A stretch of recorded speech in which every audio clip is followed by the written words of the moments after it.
everybody, I'm Kimberly Turner from cookingwithkimberly.com, and tonight I'm going to show you a classic Irish dish. This is called Colcannon, and it's a side dish. Now, it's basically mashed potatoes mixed with this gorgeous boiled cabbage and served really hot. You can put cream in it, you can put butter in it, you can put onions in it. It's gonna be awesome.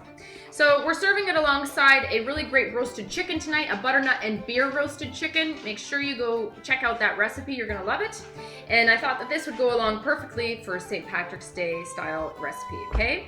So I've washed and peeled the ugly parts off of 6 large potatoes. Now, I know my recipe on the site says 8 potatoes, but that's, you know, eyeball what you think, okay? I had 6 giant potatoes, so I just cut them up, and I think that that's appropriate. So I'm just waiting for my large pot of water to come to a boil with some salt in it for the potatoes. I have about, I don't know, an inch of water, inch and a half of water in a large saucepan, and that's heating too for my cabbage. So that's the next thing I need to do is chop up a little bit of this cabbage. So I need 4 cups of cabbage, and that's what I'm about to chop up. Now, I like to keep the skins on the potatoes because a lot of the nutritional value is still in those skins. And if you get rid of them, well, there goes all the nutrition too. So like I said, I just take the ugly parts off that I think don't look nice, and I keep the rest. Now, I've just peeled the outer leaves off of this cabbage just because they often don't look pretty on the outside because they've been banged around and things. I'm going to use probably about half of this cabbage. I think. We're going to look, see. I'm going to start with a quarter. It's easier to deal with.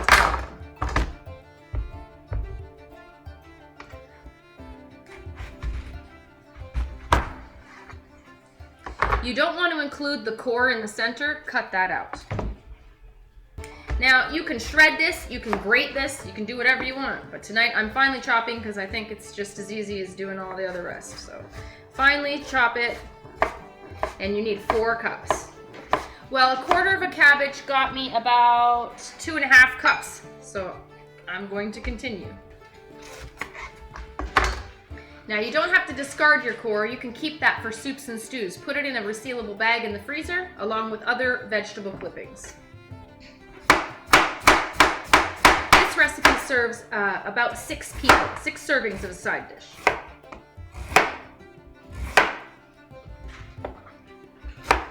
Well, I've really filled up this measuring cup, but that's okay. A little extra cabbage isn't gonna hurt you. Okay, my water is boiling vigorously behind me. I'm putting the potatoes in there, and we're going to boil them until they are fork or knife tender. Do not overcook them. You don't want them to be mushy and waterlogged. You want them just barely cooked through. Once this water comes back up to a boil, bring it down to a simmer because it doesn't need to beat your potatoes up in the water, okay? I'm just going to wait for my cabbage because the potatoes are going to take quite a bit longer. My cabbage is only going to take about 10 minutes, so I'm probably going to wait another 5 minutes or so before I put it in. Okay, the potatoes have come up to a boil. I've turned them down to a medium heat to a simmer, and this will probably take about 15 minutes with the chunks of potatoes you saw me have, okay? I'm also going to turn on my water for my cabbage now. That cabbage needs to boil. Once that boils, it's gonna go in there for 10 minutes, until it's tender. You don't want it to be like all limp and falling apart, but you want it to be tender enough that you can eat it, okay? So that's the plan, turning it on. Okay, my potatoes are looking great. They're probably about, I don't know, 10 minutes away from being ready. My water is boiling for my cabbage, and I'm going to pour it in here and stir it around. Now, this has a little bit of salt in the water as well. Your cabbage definitely will not be submersed, but it doesn't need to be, okay? Don't fret, don't worry. Stir that through with that hot water. Cover it up. Keep checking it. But you want to make sure it's nice and tender before you mix everything together. Keep an eye on your potatoes until they're just cooked. Okay, my potatoes are done. The knife has just stuck right through and it's perfect. So I'm going to drain them in a colander and bring them right back here. In the meantime, make sure you're stirring your cabbage a little bit to make sure that it's always coated. Okay? It's cooking down. Here's my steamy potatoes. Now I'm going to mash them separately. Any good self-respecting mashed potato needs butter, salt, and pepper for sure. I'm going to use about 1/3 cup of butter in this recipe in its entirety today. So I'm going to use about half of that right now-ish in the potatoes, okay? A little bit of salt. Potatoes and cabbage both can take quite a bit of salt. So you might want to, you know, use enough. Make sure you're not adding too much at a time. But you don't have to be too scared that you're adding way too much. I like lots of freshly cracked black pepper in my potatoes. And instead of using a little bit of milk or cream tonight, you can use either one. I'm using some buttermilk just because that's what we have and it has a nice tang. It's gonna go perfect. I'm saying that's about probably half a cup. Don't use too much because you don't want it to be really sloppy. And mash it all up. I love having mashed potatoes with the skins on. It just makes it a little bit more exciting and a little bit different than what everyone else does. You can mash them by hand or you can use your mixer and whip them up. I think it's just easy enough by hand. Do a quick taste test.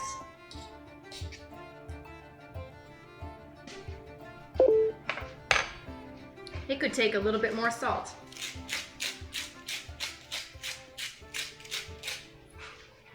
And some pepper.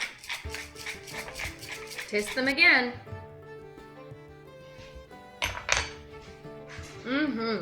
That's even a little better. Just a little bit more salt too, again.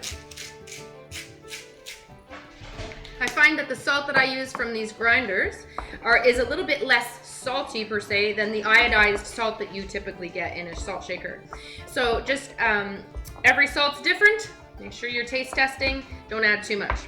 Okay, these are nice and smooth. They're right to my taste. Mashed potatoes.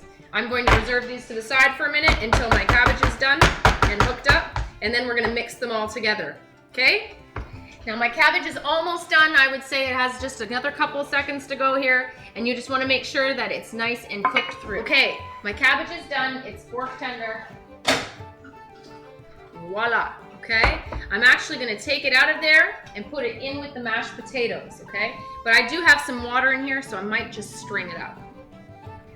Okay, you want to add the cabbage and the flavor of the cabbage, but you don't want to add any extra liquid, especially to those mashed potatoes. Not good, you don't want to do that. Okay, so I'm going to use this pot to mix everything in. In goes the cabbage, the remaining amount of butter,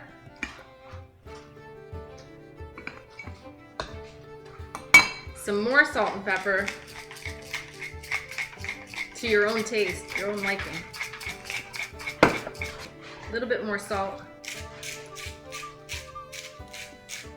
And just for our liking, we like everything a little bit spicy, so I'm gonna add a dash of cayenne pepper for the lot. And I'm gonna mix that through. The cabbage, the mashed potatoes, the butter, all the beautiful spices. A little bit of buttermilk in there as well. And if you added onion, boy, that would be tasty too. So you just want to mix it thoroughly so everything's evenly dispersed. Your spices are mixed through, your butter is melted through. And then you're due for another taste test before you put it. I'm going to put it in a casserole dish just to keep everything warm until everyone's ready to eat and my chicken is completely done. Okay? Taste test. It's super hot. Mom, will you taste this for me? Sure. Here's Mom's opinion.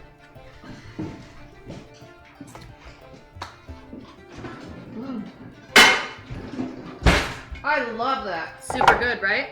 It is delicious, honey. Yes, ma'am. Okay, into a casserole dish, I am going to put this Colcannon to keep everything warm. Plus, you'll be able to get a better look at it. I'm spraying the bottom just because that's habit, and I do it all the time. All right. Now just scoop it in there. I'm going to heat it up, and you could even broil the top like you would do a shepherd's pie if you really wanted to. You don't have to. That is perfectly seasoned, eh, Mom? What could be better than cabbage and potatoes? This is perfect for St. Patrick's Day, for a fall dish, for winter, whatever. Really nutritious. It's gonna go perfect alongside this butternut and beer chicken that we have roasting. Okay, make sure you don't miss any. Now I'm just gonna smooth this down a little bit. I made a lot. That's gonna serve way more than 6 people, I would say, Mom. That's gonna serve a whole darn family a couple days in a row probably. You'll have leftovers. This looks awesome. Now, what I'm probably gonna do, and what you could do, is sprinkle some either cayenne if you like things to be really spicy, or you can sprinkle some paprika on the top just so it looks pretty. You could even put some sprigs of fresh dill if you wanted to, or parsley if you don't know what else to put on. Looks good. I'm gonna take one more bite for you. Just off this little side right here. Right there. Nice pieces of cabbage in there. Nicely seasoned. Mmm. Mmm, so good. Mm-hmm.